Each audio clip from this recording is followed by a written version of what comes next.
आज देखिए हम रोज़ अपने एक वीडियो में कुछ पर्यायवाची और विलोम शब्द लेके चलते हैं। तो आज देखते हैं, सबसे पहले है समुद्र का पर्यायवाची। समुद्र का पर्यायवाची है पयोध, जलधि, बारिद, उदित, सिंधु, पयोनिधि, नीर निधि, अब्धि। देखो इसे अगर तोड़ देंगे तो क्या हो जाएगा, इसका विच्छेद अगर करोगे तो इसमें केवल है क्या, धी और प्लस अप। ठीक है, अप माने होता है जल, ठीक है, और धी माने धारण करने वाला, और जल को कौन धारण करता है, समुद्र जी।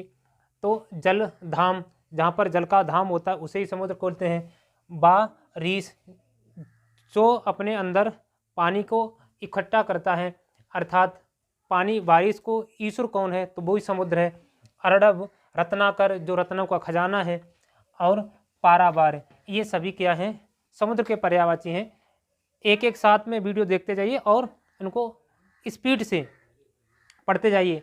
पयोध, जलद, वारिद, उदित, सिंधु, पयोनिधि, नीरनिधि, अब्ध, जल धाम, बारिश, अर्णव, रत्नाकर, पारावार।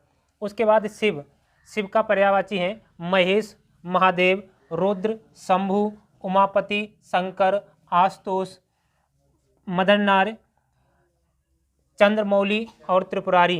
ये सभी, देखो त्रिपुरारी पता है आपको किसके हैं, शंकर जी के हैं।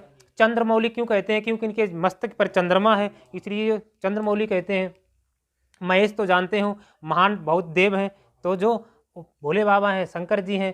रुद्र, क्रोध भी जल्दी आ जाता है शंकर जी को, इसीलिए रुद्र भी कहते हैं। और ये स्वयंभू उत्पन्न हुए तो इसलिए शंभू बोलते हैं।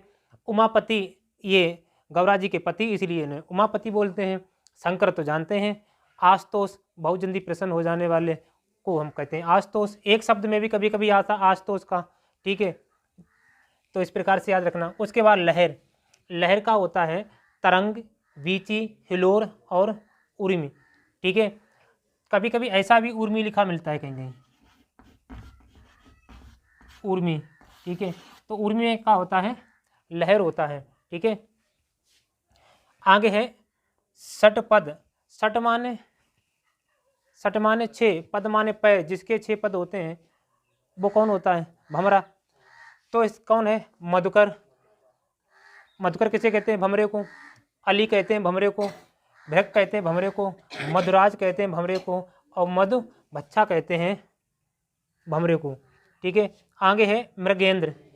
मृगेंद्र किसे कहते हैं, उसके मृगेंद्र के पर्यायवाची, इसे मृगेंद्र को केसरी कहते हैं, नहार कहते हैं। घर में महिलाएं भी कहते तुम बहुत बड़े नहार हुई है। हाँ, तो नहार मतलब जिसके अंदर शक्ति होती है, क्योंकि मृग जानते हो किसे कहते हैं, शेर को, सिंह को मृग कहते हैं। आगे मृगराज, जो मृगों का राजा है। व्याघ्र कहते हैं, सिंह कहते हैं, हरि कहते हैं, और वनराज कहते हैं। ये वन का राजा भी होता है। वन का राजा कौन होता है, शेर होता है। तो याद रहेगा कि मृग के कौन कौन, केसरी, नाहर, मृगराज, व्याघ्र, सिंह, हरि और वनराज। हरि भगवान का भी होता है, हरि बंदर का भी होता है पर्यायवाची, याद रखना। हरि भगवान का भी होता है, हरि बंदर का भी होता है। आगे है रात। रात का होता है तमिस्त्रा, निशा, रजनी, निशीत, बिहारी और रैन। ये रैन आपको खूब गांव में बोली जाती है, ठीक। निशीत भी, रजनी भी जानते हो, निशा भी जानते हो, तिमात्रा जो अंधकार कर देती है रात में।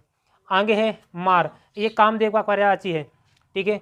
तो केतन मार का ही पर्यायवाची है। अनंग कामदेव का है। मनमंथ किसे कहते हैं, कामदेव कहते हैं। मनसिज किसे कहते हैं, कामदेव।